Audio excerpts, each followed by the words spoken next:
কাবা ঘরের বারান্দায় কাগজ লিখে ঝুলায় দিছে যে আজকের থেকে মুহাম্মদ এবং তার অনুসারীদের সাথে কুরাইশদের পরবর্তী নির্দেশ না দেওয়া পর্যন্ত কোনো রকমের আচার অনুষ্ঠান, লেনদেন, বিবাহ শাদী, বেচা কিনা সবকিছু নিষিদ্ধ। নাউজুবিল্লাহ। আল্লাহ নবী সাল্লাল্লাহু আলাইহি সাল্লাম ওনার অনুসারীদেরকে নিয়ে, অনুসারীরা দুই রকম, যারা মুসলমান হয়েছে তারা তো আছেই, কিছু লোক কাফের কিন্তু নবীকে ওনার গোত্রীয় লোক, এরাও আল্লাহ নবী সাল্লাল্লাহু আলাইহি সাল্লামের সাথে একত্রে একটা দুর্গ শিআবে আবি তালেব বলে এই দুর্গের মধ্যে আশ্রয় নিছে। এরপরে 3 বছর এক টানা, অষ্টম, নবম, দশম বছর, এই 3টা বছর আল্লাহ নবী সাল্লাল্লাহু আলাইহি সাল্লাম ওনাদেরকে সাথে নিয়ে এই বন্দি জীবন একাকী ওনাদেরকে সাথে নিয়ে কাটাইছেন। আমরা স্পষ্ট কিতাবে পড়ছি, তারিখের কিতাবে, ইতিহাসের উর্দু কিতাবে, সিরাতে মুস্তাফা, হযরত মাওলানা শেখুত তাফসীর ইদ্রিস কান্দলভি রাহমাতুল্লাহি আলাইহি দারুল উলুম দেওবন্দ মাদ্রাসার শীর্ষস্থানীয় আলেম ছিলেন। ওনার কিতাবে আছে, সাহাবীরা বলছেন আমরা এই 3টা বছরে ক্ষুধার কষ্টে গাছের পাতাও চাবাইয়া খাইছি, উটের চামড়া আগুনে পুরাইয়া ছাতু বানাইয়া, পাউডার বানাইয়া এরপরে পানি দিয়া ভিজাইয়া খাইছি। দুধের বাচ্চা দিনকে দিন, মাসকে মাস মায়ের বুকের দুধ না পাইয়া শুধু কাঁদছে আর কাঁদছে দিন রাত। এইভাবে 3টা বছর কষ্ট করছে আল্লাহ রসুল এবং সাহাবী। আমার বলার উদ্দেশ্য হলো এটা, তখন মক্কার কুরাইশদের মধ্য থেকে একজন ব্যক্তি, এই প্রথম এই একজন লোক, তিনি উদ্যোগ নিছে যে না, আসলে এই চুক্তিটা মুহাম্মদ এবং তার অনুসারীদের উপরে জুলুম। যদিও সে ঈমান আনে নাই, সে ভাবছে যে না, এটা মানবতা, এটা বলে না, একটা মানুষের বিবেক তো আছে, হিউম্যানিটি, মনুষ্যত্ব আছে, মানবতা তো আছে। তো সে বলতেছে আমার বিবেক বলে, মানবতা বলে এটা কি হইতে পারে না, সঠিক কাজ হইতে পারে, কাজে এইটার বিরুদ্ধে প্রতিবাদ করা দরকার। তখন সে এই সর্দার আপনার আরেকজন, সে চিন্তা করছে আমি একলা বললে তো হইতো না, তখন সে আরেকজন রে বলছে, উনিও সর্দার, উনি বলছে হ ভাই, এটা আমারও মনের কথা, কিন্তু আমিও লোকের অভাবে বলতে পারতেছি না, তাইলে আমরা 2 জন হইলাম। এই 2 জনে আরেকজন ঠিক করছে, 3 জন হইল। এই 3 জনে আরেকজন ঠিক করছে, 4 জন হইল। এই 4 জনে আরেকজন ঠিক করছে, 5 জন। এই 5 জন, এই 5 জন আপনার সিদ্ধান্ত নিছে পরে, অথচ ওনারা 5 জনই কাফের, কিন্তু ওনার কাছে মনে হয়েছে যে এটা মানবতা না। আজকে 3টা বছর মুহাম্মদ তার অনুসারী লোকগুলো নিয়ে দুকে দুকে মরতেছে, এটা ইনসাফ হইতে পারে না, মনুষ্যত্ব হইতে পারে না। পরের দিন আপনার যখন মক্কার কুরাইশরা এরকম মিটিং এ বসছে, কথাবার্তা দারুন না দোয়াতে, ভাইয়া এদিক সেদিক তাকায়েন না, এদিকে তাকান, ডানে বামে তাকায়েন না, অনুরোধ করলাম, অল্প একটু সময় বয়ান করা, এদিক সেদিক অমনোযোগী হইলে এরপরে দেখবেন টাইম শেষ, আপনারা বাইল হইতে হইতে আমার টাইম শেষ। তো এই কারণে বলতেছি যে এই 5 জনের নিয়ত আগের থেকে প্ল্যান করে নিছে যে কালকে আমরা মিটিংয়ে, মানে ওই পরামর্শ সভায় বমু আলগা আলগা, একসাথে না, এখানে একজন, হেনে একজন, হেনে একজন, মানে সরায় সরায় বসবো আর কি আমরা, আলগা আলগা, যাতে একজন একসাথে বইছি এটা যাতে বোঝা না যায়। তো পাঁচজন বসছে পাঁচখান দিয়া, আবুল বাখতারি, আবুল আসওয়াদ, এরকম আরো কি কি নাম যেন। তো প্রথম একজন কথা উঠাইছে পরের দিন আর কি মিটিং এ, যে দেখুন সবার কাছে আমার একটা প্রস্তাব, এটা আমার একটা মনের কথা, আমার ব্যক্তিগত অভিমত, মুহাম্মদের সাথে এবং তার অনুসারীদের সাথে এই আচরণটা ঠিক হইতেছে না, এটা একটা অন্যায় আচরণ হচ্ছে, এটা আসলে উচিত হচ্ছে না। আমাদের কুরাইশদেরও তো একটা ইজ্জত আছে, একজন মানুষের সাথে বিরোধিতা কি এভাবে হয়, এরকম একটা কথা বলছে। সাথে সাথে ওই আরেকজন আরেক কোনা দিয়া উনি দাঁড়াইয়া বলছে, তুমি কথাটা কইয়া লাইলা, কথাটা তো আমারও মনে আইছিল, আমিও কইলাম, হইলে এরকম একটা কথা আমিও আজকে কয়টা দিন ধরে কমু কমু কইয়া ভাবছিলাম, যে তুমি কওনে, আমারও মনে আইছে যে না আমিও কম দরকার কথাটা। এরপরে উনিও বলছে হ্যাঁ আমারও কথা, এটা আসলে ঠিক হইতেছে। আরেকজনে বলছে, আরেকজনে বলছে, আরেকজনে, কয়জন হলো? 5 জনে যখন বলছে, পুরা মজমার মধ্যে একটা সুরগুল উঠে গেছে। আরো লোকজনেও না আসলে কথাটা ভাবা দরকার। আবু জেহেল তো বড় বিচক্ষণ ছিল, কিতাবে আছে আবু জেহেল 5 জনের চেহারার দিকে তাকাই এই বলছে যে আল্লাহর কসম এগুলো আগের পরিকল্পিত। এটা কিতাবে আছে। মাহে বড় নেতা না, নেতার তো একটা কি থাকে, গুণ থাকে না, নেতা তো নেতাই হয়। তো কয়েকটা মনে হইতেছে কি পূর্ব পরিকল্পিত, তোমরা আসলে নাইলে এক সুরের কথা। কিন্তু এটা বলার পরেও পুরাপুরি হাউস তখন একটা শোরগোল লাগাই দিছে যে না এটা নিয়ে ভাবা দরকার। তখন ঠিক এই টাইমে আল্লাহর কুদরত, তারা এখানে একটা কাবজাব লাগাই দিছে, কাজ্জা ফাসাদ, এবং নিজেদের মধ্যে কি হয়ে গেল, মতানৈক্য হয়ে গেল না। কিছু কইতেছে না এটাই কথা ঠিক, কিছু বলতেছে না এটা ঠিক হইতে পারে না বেটা। এই নিয়ে তর্কাতর্কির মধ্যেই আল্লাহর নবী সাল্লাল্লাহু আলাইহি সাল্লাম ওনার চাচা আবু তালেবকে নবীজি বলছে, চাচা আল্লাহ তাআলা আমাকে এই মাত্র জানাইছে যে ওরা যে কাগজটা ওইখানে লেখা রাখছিল কাবা ঘরের বারান্দায়, ওইটার মধ্যে শুধু আল্লাহ, এই আল্লাহর নাম লিখছে শুরুতে বিসমিল্লাহ, বিসমিকাল্লাহুম্মা যে লিখছে আল্লাহর নামটা ছাড়া ওই কাগজে যতগুলো লেখা চুক্তির শর্ত, এগুলো একটা অক্ষরও বাকি নাই, সব পোকে খাইয়ে ফেলছে। আল্লাহ আমাকে জানাইছে, আপনি কি কোন? আবু তালেব আসছে এটা বলার জন্য, আইসা দেখে কাজ্জা চলতেছে, এটা লইয়া কথা বুঝেন না, ঝগড়া চলতেছে কি নিয়া, এটা নিয়েই তর্কাতর্কি চলতেছে। আবু তালেব তখন বলতেছে, এই সবাই থামো, আমি একটা কথা বলি, মুহাম্মদ আমাকে এই মাত্র, আমার ভাতিজা আবু তালেবও কিন্তু কাফের, কাফের না, আবু তালেব কি ইমান আনছিনি, সেও তো ইমান আনে না। বলতেছে আমার একটা কথা, আমার ভাতিজা এই মাত্র বলল যে ওই চুক্তির যে কাগজটা আমরা টাঙ্গাইছি ওইটা নাকি পোকে খাইয়া ফেলছে। তো এক কাজ করো, এই তর্কাতর্কি না করে এই কথাটার উপর একটা সিদ্ধান্ত করো, যদি মুহাম্মদের কথা এটা ঠিক হয় তাহলে চুক্তি বাতিল, আর যদি ভুল হয় তার কথাটা যে না পোকে খায় নাই যদি গিয়ে দেখি আমরা, তাইলে এই সিদ্ধান্ত বলবৎ থাকবে। কথা বুঝছেন? সবাই কইছে হ্যাঁ ঠিক আছে চলো। আয়েশা দেখে ঠিকই আল্লাহ রাসূল সাল্লাল্লাহু আলাইহি সাল্লাম যা বলছেন তাই। ফলে 3 বছরের বন্দী জীবন থেকে আল্লাহ নবী সাল্লাল্লাহু আলাইহি সাল্লাম মুক্তি পেয়ে গেলেন।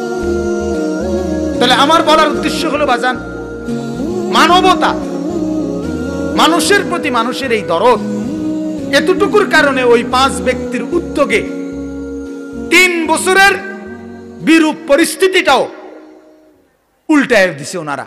তাহলে মানুষের মধ্যে মানুষ যদি একটু কথা বলে, একজন আরেকজনের সাথে এতটুকু যদি আলাপ করে যে সমাজটাতে হচ্ছে কি, এই ছেলেগুলো নামাজ পড়ে না কেন, ফজরের নামাজে আমাদের মসজিদে মুসল্লি নাই কেন, আমাদের মহল্লায় আমার এলাকার ছেলেগুলো মুসলমান পরিচয় দেওয়ার পরেও এরা এক ওয়াক্ত নামাজ মসজিদে আসে না কেন?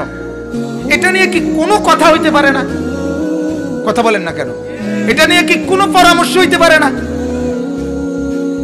তাহলে পরামর্শ করে তো মসজিদ ভাঙ্গা মসজিদ হয়। কথা বলেন না কেন? পরামর্শ করে পুরান মসজিদ ভাঙ্গা নতুন মসজিদ হয় না? পরামর্শ করে টাকা টুকা কালেকশন করে মানুষের আতফাও ধরিয়া বিদেশের টাকা দেশের টাকা রাস্তার মধ্যে মাইক লাগাইয়া টাকা দিয়া উড়াইয়া তারপরে মসজিদ বানাইতে পারে না? অনেক ছেলে এমনও তো আছে যারে উৎসাহ দিলে পিঠে হাত বুলাইয়া দিলে সে রাস্তার পাশে দাঁড়াইয়া মসজিদে লেগে টাকা উঠায়, যদিও সে নামাজ পড়ে না। এমন আছে না? তাহলে বোঝা গেল একটু দরদ নিয়ে বললে আরে সে এক সপ্তাহের মধ্যে একটা নামাজও পড়বে না, 6 মাসের মধ্যে একদিনও ফজরের নামাজ পড়বে না। এত শক্ত হে না মুসলমান যে আছে, কমপক্ষে যার কলিজার ভিতরে ঈমান আছে, আরে যার কানে আজান হইছে জন্মের পরে, মুসলমান মা বাবার ঘরে জন্ম নিছে, যে আল্লাহর কসম তার কলিজা এত শক্ত হইতে পারে না, এত পাথর হয় না মিয়া। শুধু অভিভাবকের গাফলতি, পরিবারের খামখেয়ালি আজকে সন্তানগুলোকে বরবাদ করে দিচ্ছে।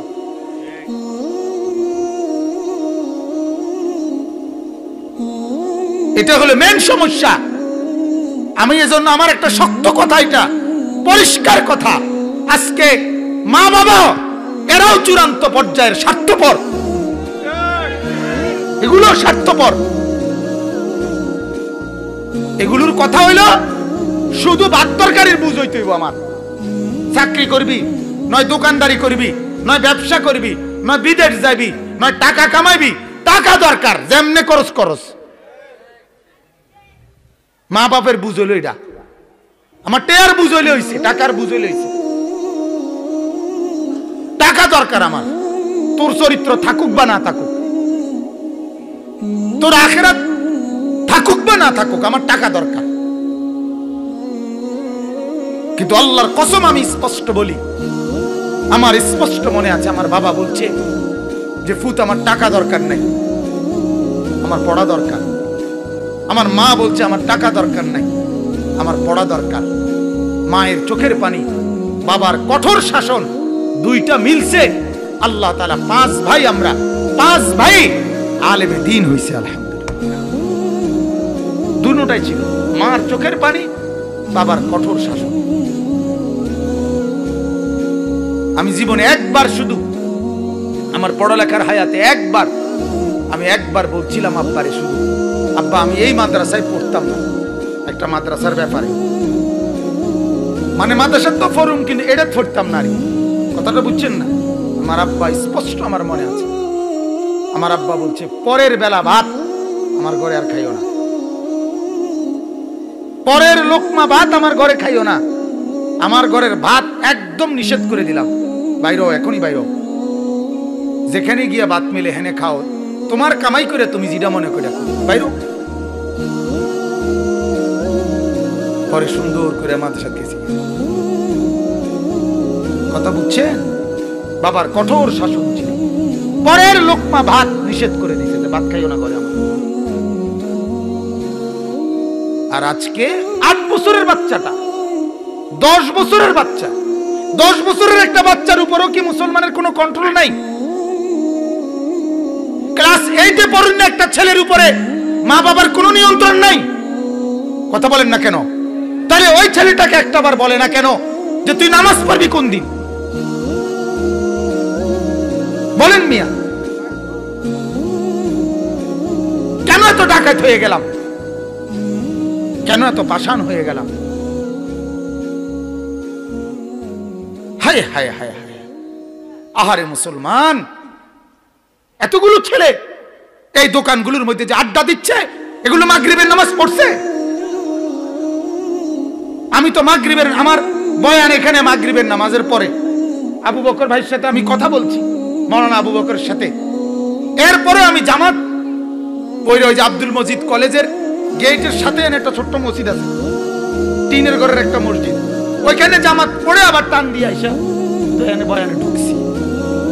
তাহলে আমার ওয়াজ এটা যেমন দরকার, আমার নামাজ তার চাইতে কোটি গুণ বেশি দরকার। এদের নামাজ কোথায়? এরা কোন দিন নামাজ পড়বে বাজান? এদেরকে কে ফিরাবে? আপনারা বলেন। আমারে যদি বলেন, আমি আপনাদের কাছে গিয়ে কাঁদি, আপনাদের বুকে ধরে কাঁদি। আপনারা বলেন। আশ্চর্য, আমার অবাক লাগছে যে মানে বলা কি কইল। হাহারে, হায় হায় হায় হায়, এত পচে গেলাম। অথচ মানুষের যেই কোনো মানুষ এটা বুঝে, গাছের গোড়া শক্ত অংশ এত সকালে তো ভাঙ্গে যায় না। তাহলে একটা 18-20 বছরের যুবক এত সকাল তো নষ্ট হয়ে যাওয়ার কথা না। এখন তো তাগরার সময়, এই সময়টাও তার এক ওয়াক্ত নামাজ পড়তে মন চায় না। এ ভবিষ্যতে করবেটা কি? যে ছেলেগুলো আজকে বড় হইতেছে এক ওয়াক্ত নামাজ না পড়ে, এদের সন্তান মসজিদকেও তো স্বীকার করবে না। কথা বলেন না কেন? এদের সন্তান তো কোরআনকেও স্বীকার করবে। কোরআন আবার কি? আপনারা জানেন, এই যে রাসূলুল্লাহ সাল্লাল্লাহু আলাইহি সাল্লাম যেই কওম কুরাইশের কাছে ইসলামের দাওয়াত দিছে, তারা আল্লাহর নবীকে বলতো, মুহাম্মদ এর কিতা কও, কবর কিতা, আখিরাত কি, কবর থেকে আবার কেমনে উড়াইবো? এই কোরআনে আছে, ওয়ারাবা লানা মাসালান ওয়া নাসিয়া খালকা ক্বালা মান ইউহয়িল ইযামা ওয়া হিয়া রামীম। মক্কার কুরাইশের এক কাফের বলতে নবীকে, মুহাম্মদ যেই হাড্ডি গুঁড়া হইয়া পাউডার পাউডার হয়ে গেছে, মাটির সাথে মিশে গেছে, এটারে তোমার খোদায় কেমনে উড়াইবো? তার মানে এরা আখিরাত চিনতেছে না। কথাটা আমার বুঝছেন? এরা পরকাল চিনতেছে না, এরা কবর বুঝতেছে না। অথচ এই কথাটা যারা বলতেছে, আমার কথাটা বুঝছেন তো? একজন হইলে একজনই বুঝেন। এই কথাটা যারা বলতেছে, যে কি বলতেছো মুহাম্মদ, কবর কিতা, হাসুর কি, পরকাল কি, আখিরাত কি, আল্লাহর কসম এরা এই যে এরা বলছে, এরা কিন্তু ইব্রাহিম এবং ইসমাইল দুইজন নবীর বংশধর। এদের পূর্বপুরুষ নবী, কিন্তু নবীর শিক্ষার থেকে ছুটতে ছুটতে, বাদ দিতে দিতে, একদিন নবীর জেনারেশন আইসা আরেক নবীরে বলতেছে আখিরাত কি। কথা বুঝছেন? একদিন এই মুরব্বী দাদা, যে ফ্যামিলি থাকতো না, হতে পারে এই দাদার আরেক দাদার 70 বছর পরের জেনারেশনে আর কেউ নামাজি নাই, তখন ওরা বলবে নামাজ কাকে বলে। কথা বুঝছেন না? অথচ হয়তো পারে এই ফ্যামিলির 70 বছর আগের দাদা আল্লাহর ওলি ছিলেন। কথা বুঝছেন? হিন্দুস্তানের, ভারতের, আমরা হযরতের বয়ানের মধ্যেও এই কথা শুনছি। আওলাদে রাসূল সৈয়দ আরশাদ মাদানী দামাত বারাকাতুহু, উনি বলছেন, চায়নার এক অঞ্চলে উনি সফরে গেছিলেন। সফরে যাওয়ার সময় রাস্তার পাশে এক ছোট্ট বস্তি, ছোট্ট মহল্লা আর কি, মহল্লার পাশে নামাজের ওয়াক্ত হইছে আর আসরের। তো রাস্তার পাশেই রুমাল বিছায়া ওনার গাড়ি আর সাথে যে কয়জন ওনারা নামাজ পড়ছেন। তো ওই ঠিক যেখানে দাঁড়াইয়া নামাজ পড়ছেন, ওই বরাবর যেই ঘর, ওই ঘর থেকে এক বুড়ো মহিলা, সত্য ঘটনা, বুড়ো মহিলা আইসা ওনাদের সামনে দাঁড়াইয়া বলছে, তোমরা এটা কি